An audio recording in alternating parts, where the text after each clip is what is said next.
Jadi mengembangkan pemahaman well-being student well-being. Student well-being berarti kebahagiaan. Jadi fokusnya soal kebahagiaannya. Tapi kalau well-being student berarti siswa yang bahagia. Jadi gimana caranya kepala sekolah bisa memahami itu? Saya mulai dari sini. Saya kutip Carol Dweck itu mengemukakan, sebenarnya ini kan harus dibahas oleh ahli-ahli psikologi, tapi saya tidak menyoroti soal psikologinya, tapi saya menyoroti nanti dari kacamata kepala sekolah dan guru. Nah, jadi Riff itu memang bicara soal psycho well-being hampir sama dengan konsep olehnya Rogers, konsepnya Erikson dan lain-lain. Tapi secara psikologi aspeknya menarik, realisasi dan pencapaian penuh dari potensi. Jadi kita bicara potensi, self acceptance. Orang yang hebat, siswa yang hebat itu siswa yang menerima dirinya dengan segala potensinya.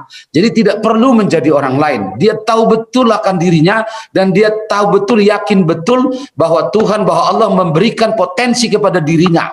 Jadi tidak perlu menjadi orang lain. Yang kedua soal kemandirian.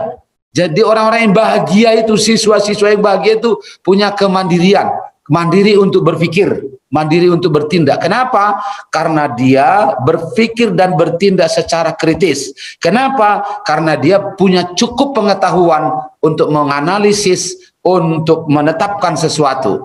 Nah, kemudian yang ketiga, dia selalu punya sikap yang positif terhadap orang lain. Di mana-mana pendidikan di dunia ini mengembangkan soal sikap positif, soal tanggung jawab. Tanggung jawab itu bermula pada sikap positif.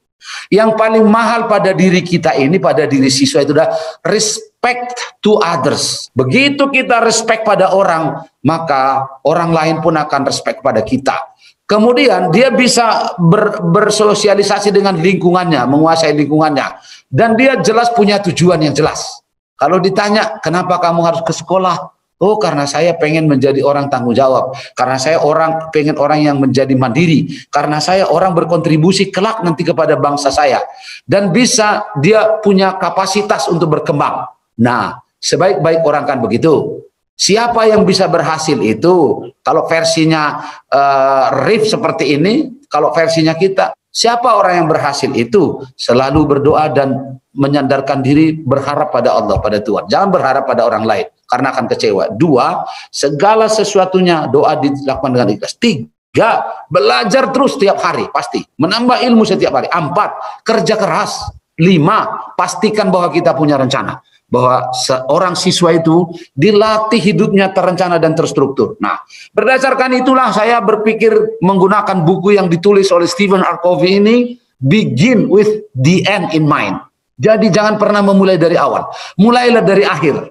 Apa sih tujuan akhir kita? Mulailah dari sana.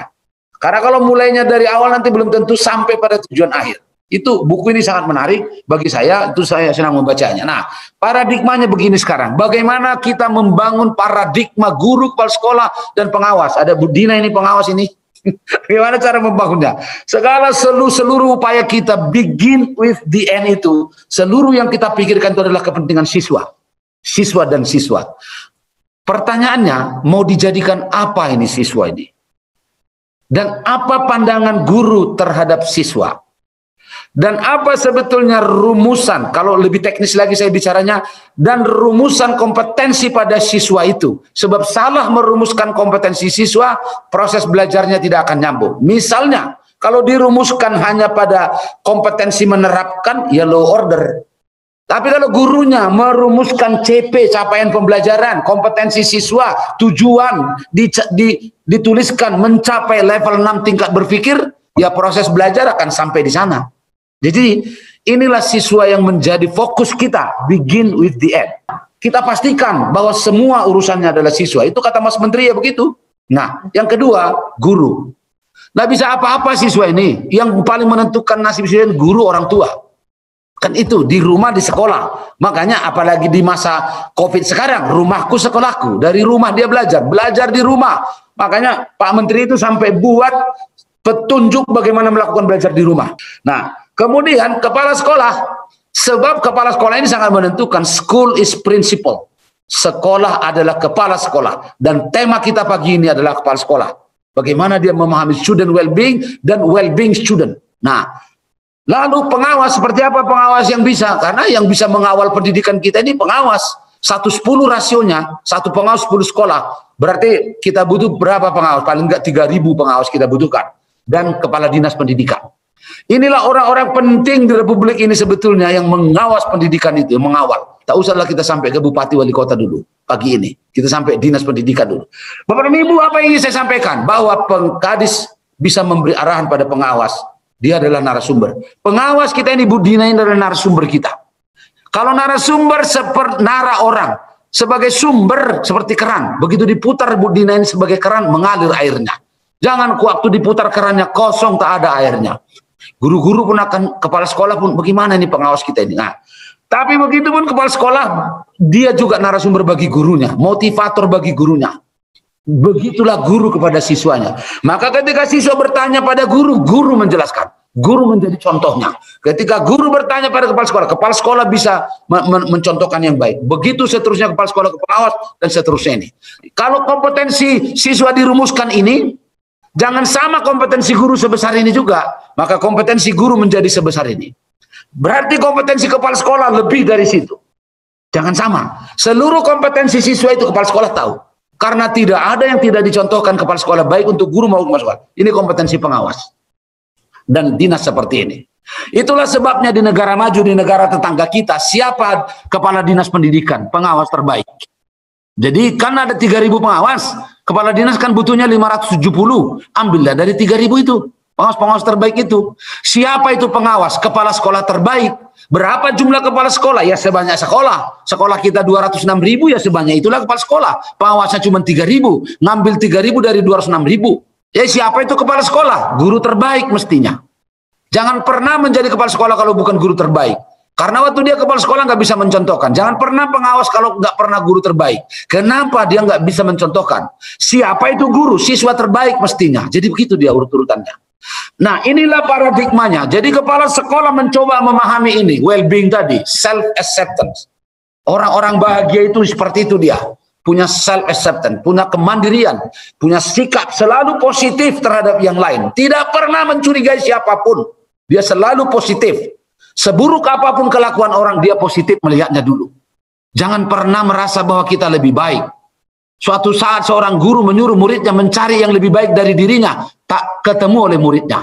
Ternyata Pak Guru, saya tak mampu menemukan yang lebih baik, yang lebih buruk dari diri saya. Gak mampu dia.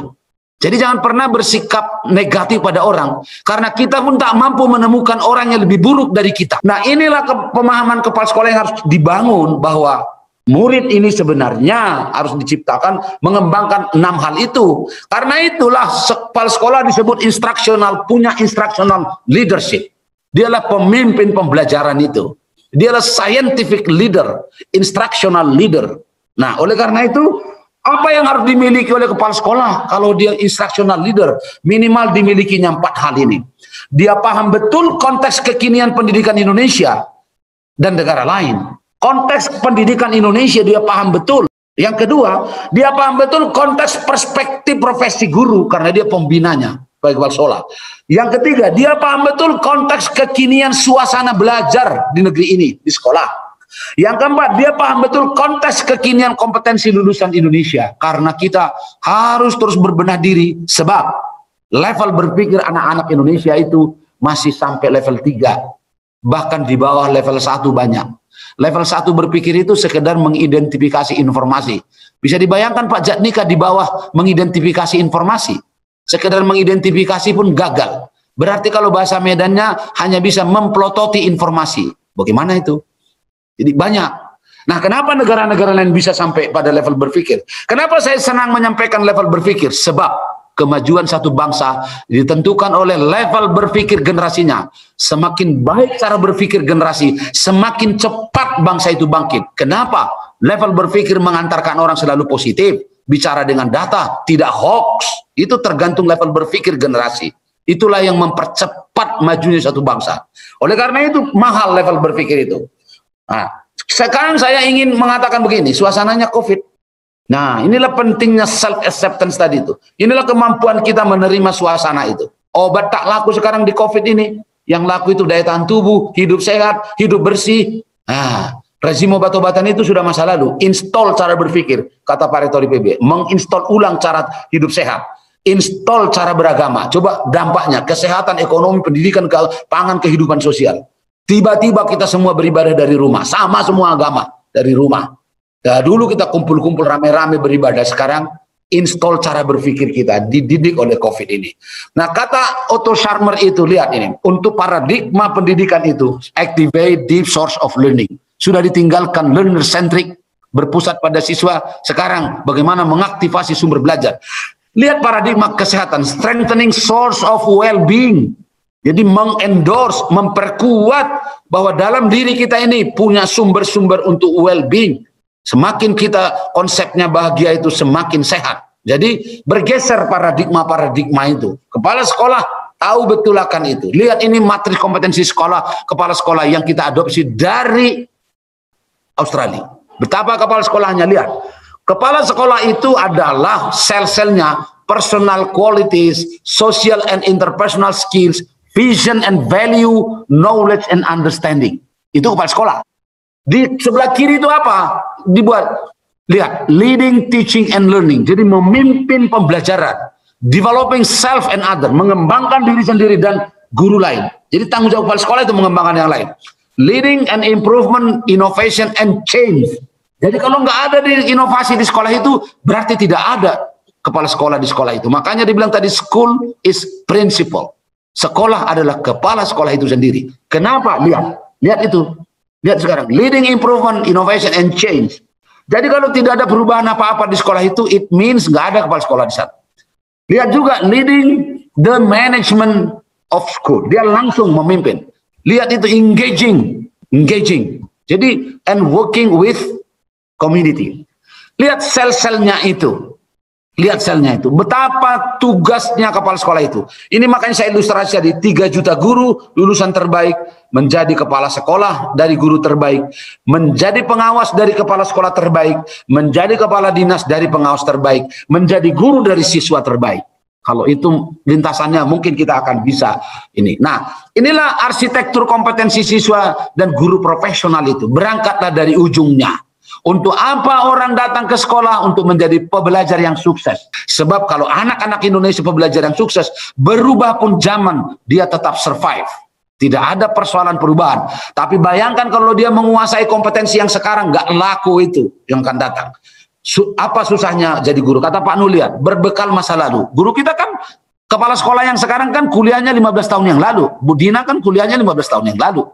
Berbekal masa lalu, disuruh mengajar masa kini, menyiapkan generasi masa depan yang belum tentu tahu apa sih pekerjaan di masa depan.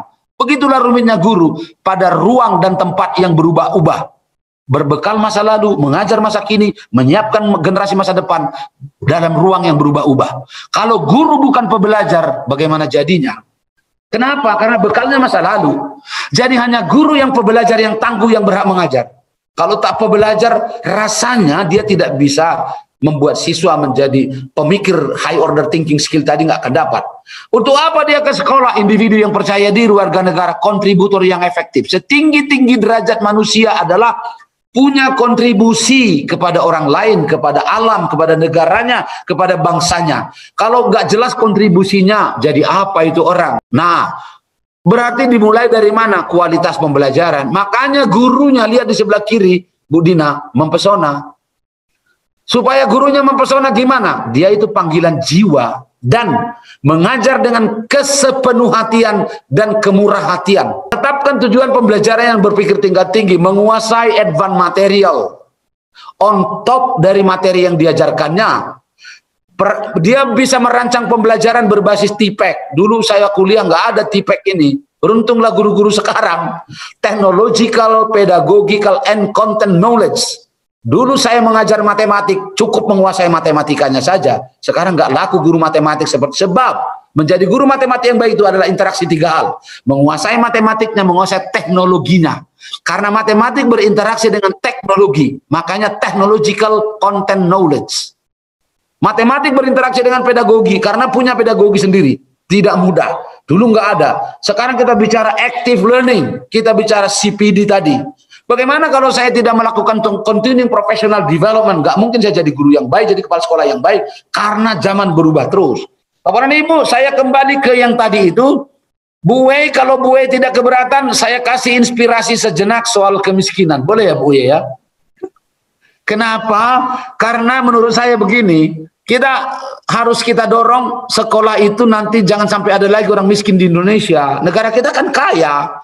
Masa masih 24 juta juga miskin.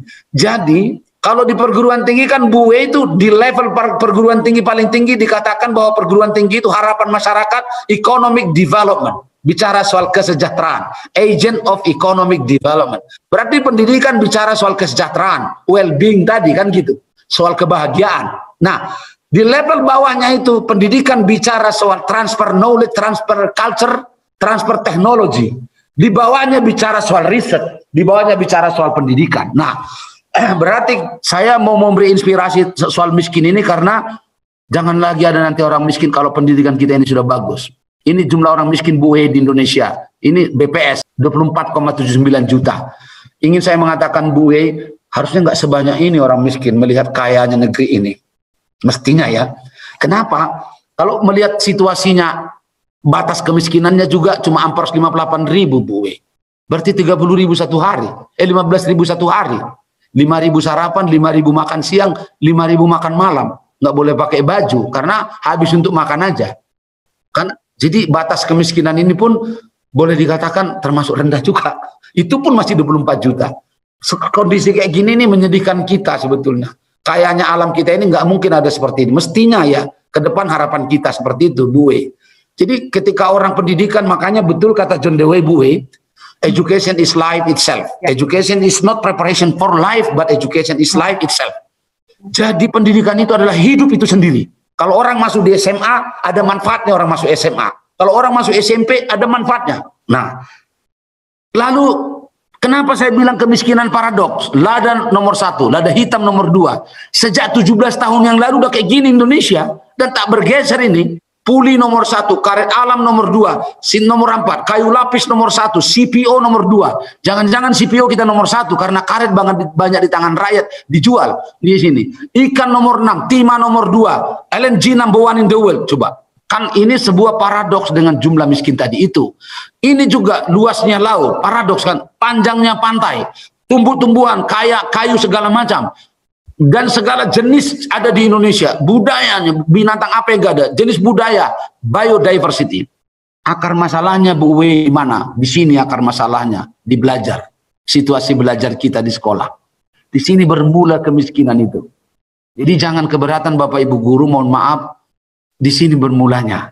Pembelajaran kita kalau mengeksplorasi hidup, education is life itself, bicara kecakapan hidup, mestinya nggak ada orang miskin. Tidak ada mestinya. Jadi di sini situasi pertama belajar guru bagaimana? Dibuat jadwal itu pun tak bisa dipatuhinya. Banyak tak bisa mematuhinya. Kalaupun gurunya patuh, jadwalnya hadirnya nggak tepat waktu. Harusnya kan guru kalau di Jepang Bu Wei paling tahu 15 menit sebelum mulai belajar guru sudah datang, setengah jam sesudah pembelajaran guru baru pulang. Kenapa 15 menit bersiap, 30 menit merefleksi? Nah itulah yang dilakukan. Ya kita nggak mau tepat waktu. Kalaupun gurunya hadir dan tepat waktu, tapi materi belajarnya nggak relevan. Dia entah bicara yang lain ya kan. Kalaupun hadir tepat waktu materi belajar relevan, tidak mengeksplorasi materi keseharian, tidak mendalam materinya. Di permukaan saja. Kalaupun materinya mendalam, tak menyelesaikan masalah stakeholder. Kalaupun menyelesaikan masalah stakeholder, gurunya kurang peduli dengan siapa sih siswa yang mencapai standar, siapa yang mengevaluasinya nggak rajin, agak malas. Nah, sebaik-baik pembelajaran. Kenapa saya berani mengatakan bermula di sini kemiskinan itu? Itu kata Kennedy. Kalau banyak orang miskin, teknologi tak maju, itu kata Kennedy, what's wrong in our classroom? Apa yang salah di ruang kelas? Nah, siapa yang bisa memperbaiki classroom? Kepala sekolah dan pengawas dan guru. Supaya kita bicara itu. Guru harus paham betul bahwa yang dikembangkan itu potensi siswa. Ingat, semua siswa potensi. Karena tema kita adalah student well-being atau well-being student. Kalau student well-being kita, ingat bahwa murid punya potensi. Untuk apa potensi dikembangkan? Untuk membangun tanggung jawab dan rasa demokratis. Jadi mahal itu di negara ini. Ini saya kutip langsung dari Undang-Undang Sisdiknas. sudah digariskan seperti ini. Mahal tanggung jawab. Semua orang kalau bertanggung jawab di Republik ini, mulai dari profesor sampai asisten ahli bertanggung jawab, udah bagus. Tanggung jawab bisa berkembang dari akhlak, dari iman, takwa, akhlak, sehat jasmani rohani. Jadi sekolah itu latihan sehat, latihan tanggung jawab, latihan merasakan orang lain, latihan bertindak, latihan membantu orang, itulah sekolah. Lah kalau latihan-latihan itu nggak ada di sekolah, kita evaluasi, Bu Dina. Kenapa latihan seperti itu nggak ada di sekolah? Padahal ternyata tujuan sekolah untuk bertanggung jawab. Berarti sekolah harus latihan tanggung jawab di sana. Berilah kesempatan kepada siswa untuk melatih dirinya bertanggung jawab. Nah, kira-kira konstruksinya seperti itu. Di Finlandia, guru dikasih tujuan negara, bisa diwujudkannya di kelas. Coba bayangkan. Nggak usah kurikulum dikasih, cuma dikasih aja ini tujuan negara kita. Gurunya berangkat ke kelas, mengerti gurunya, menerjemahkan tujuan negara itu di depan kelas, di depan siswanya. Hebat kan? Nah, itulah yang kita tuju. Guru di Jepang, begitu ditanya, mana RPP-mu? Nggak pernah dia tunjukkan kertas atau buku. Tapi kata guru di Jepang, mana RPP-mu? RPP saya itu sudah melekat pada pikiran saya, pada hati saya, dan pada tindakan saya. Jadi RPP di Jepang itu wujudnya 3, pikiran, hati, dan tindakan. Melekat pada dirinya. Itulah RPP. Kita RPP masih kita tunjukkan hard copy-nya. Kalau pengawas memeriksa RPP kan yang ditunjukkan, ini RPP saya. Nggak begitu lagi. Maksud saya, kenapa di sana bisa seperti itu, kita nggak bisa. Jadi ini perlu. Ini saya ambil untuk negara lain ini, ha. Untuk negara-negara yang bergabung di mana maksudnya, di negara Inggris ini kan, Scotland. Apa tujuannya? Lihat, respect for others. Itu orang pendidikan gitu, confident individuals, effective contribute, responsibility citizen. Siapa orang yang bertanggung jawab itu? Respect for others. Komitmennya 4, budaya, politik, sosial, dan ekonomi. Jadi nggak bisa orang bertanggung jawab kalau ekonominya nggak ada, nggak bisa. Kalau rasa sosialnya rendah, nggak bisa bertanggung jawab. Kalau tak paham kultur budaya, nggak bisa. Nah, orang-orang yang bertanggung jawab itu ya seperti itu di negara orang. Sayangnya sekolah kita merah ini yang banyak, Bu Uwe. Ini yang merah itu maksudnya di bawah standar. 75%, sayangnya itu. Tapi apa yang bisa kita lakukan? Apa yang bisa kita bantu sekarang ini? Itulah fokus kita. Inilah capaian murid SD yang biru, Bu Dina, Bapak Ibu guru. Yang biru itu, yang mau kita capai lingkaran luar itu. Nah, coba itu SMP. Ini SMP, ini SMA. Jadi masih kecil capaian kita sebenarnya. Kondisi kita seperti ini. Makanya saya bilang, Bapak Ibu kepala sekolah, pendidikan itu bicaranya soal lulusan untuk bekerja. Salah satu ya, salah satu tujuannya begitu, untuk memperoleh pekerjaan. Makanya hidup layak. Orang datang ke sekolah, kelak saya akan hidup layak, gitu loh. Jadi itu salah satu. Tapi untuk bisa itu kita bicara kurikulum, bicara guru, banyak yang harus kita bicarakan, manajemennya. Banyak, kepemimpinan di sekolah. Fokus kita sekarang kan leadership dari kepala sekolah. Barulah bisa kita bicara teaching learning. Kalau belum kita benahi resource management dan leadership, jangan bicara teaching learning. Ini paradigmanya seperti ini pendidikan Indonesia. Bicara apa kita relevansi, bicara apa kita sebenarnya efisiensi, bicara apa internal, bicara apa atmosfer akademik di sekolah, bicara apa sustainability, bicara apa bicara leadership. Inilah yang berinteraksi untuk membangun sekolah yang berbasis dampak itu, sekolah berbasis manfaat itu. Seperti itu konstruksinya. Lalu saya mencoba menduga-duga begini. Saya pikir tadinya bahwa dari manajemen langsung bisa gurunya berkualitas. Ternyata enggak. Harus dibangun dulu atmosfernya. Jadi lintasannya kepemimpinan bekerja lewat manajemen, atmosfer sekolah, baru guru produktif, baru sustainable. Tidak ada dari manajemen diperbaiki di sekolah, terus gurunya nggak bisa ternyata. Leadership itu bekerja seperti ini dia. Kepala sekolah itu. Nah, karena itu dia seperti ini. Bagaimana situasinya kita sekarang? Bagaimana tentang konteks kekinian suasana pembelajaran? Yang ingin saya tunjukkan ini. Konteks kekinian suasana pembelajaran itu. Lihat ini. Kalau orang bicara HOTS, gurunya ditanya, Bapak Ibu tahu HOTS? Tahu 70%. Apakah Bapak Ibu paham betul mengurainya dalam 4 hal, dalam tujuan, dalam materi, dalam rancangan proses belajar pelaksanaan, dan sistem penilaian. HOTS diterjemahkan dalam 4 ini, high order thinking itu, tinggal 40%. Begitu ditanya dari yang paham ini, apakah Bapak mengajarkan itu? 20%. Begitu ditanya berapa yang konsisten di riset, cuma 5%. Bisa dibayangkan kalau cuma 5% guru yang konsisten mengajarkan cara berpikir tingkat tinggi, memang sulit kita berharap untuk cepat maju. Karena seluruh kemajuan bermula dari cara berpikir. Nah, begitu kita buat, mana pembelajaran yang paling sulit? PBM yang mengembangkan kreativitas peserta didik. Itu di skala 0 sampai 10 skornya cuma 2,87. Dalam skala 0 sampai 10. Kalau yang lain-lain sudah materi ajar relevan. Ya iya udah relevan. Tapi begitu kita, apakah PBM-nya mengembangkan kreativitas siswa? Nilainya cuma 3 atau 2,87 dalam rentang 0 sampai 10. Jadi masih langka. Nah, padahal kita ingin sebetulnya pembelajaran itu seperti ini strateginya, perbaiki kurikulum, perbaiki dosen, perbaiki gurunya gitu. Nah ini anatomi pembelajaran kita yang mutar-mutarnya ini. Karena itu saya mengusulkan dulu, memang perlulah kita buat buku siswa, buku guru, lama-lama gurunya bisa kreatif seperti itu. Dan kondisi kurikulum kita yang menyedihkan saya seperti ini. Lebih banyak kita mengajarkan pengetahuan di SD. Nah, hal-hal seperti ini, kenapa saya ulang? Karena memang saya berharap bahwa TIPEK ini menjadi perhatian kepala sekolah, dibahas secara bersama-sama. Bapak dan Ibu, saya kembali ke sini, kalau mau lihat bagaimana konteks kekinian kompetensi siswa kita nggak nyampe di level 6 berpikirnya. Ini masalahnya. Gimana sih mengantarkan anak-anak Indonesia di kelas supaya level berpikirnya sampai level 6 ini? Menurut saya realnya begitu kita kalau mau bicara yang sesungguhnya gitu. Tapi memang kalau kita mau bicara bagaimana kondisi guru kita, saya juga sekilas saja ini Bui untuk memberi perspektif pengembangan profesi guru kita, mulai dari diberikan tunjangan profesi sampai sekarang apa yang terjadi sebenarnya. Kan sudah profesi sejak 2005 Undang-Undang Guru, 2006 PLPG, 2008 bayar tunjangan profesi. Berarti sudah 12 tahun. Apa respon yang positif? Perlu juga kita mengevaluasi hal-hal seperti itu. Dulu pernah dievaluasi hanya 10% guru yang berubah. Lalu saya coba-coba memang menggunakan cara-cara mengevaluasi seperti ini. Mana yang rule driven, mana yang political driven, mana management driven, mana quality driven. Yang seperti itu memang ternyata sertifikasi guru kita ini belum menemukan ininya.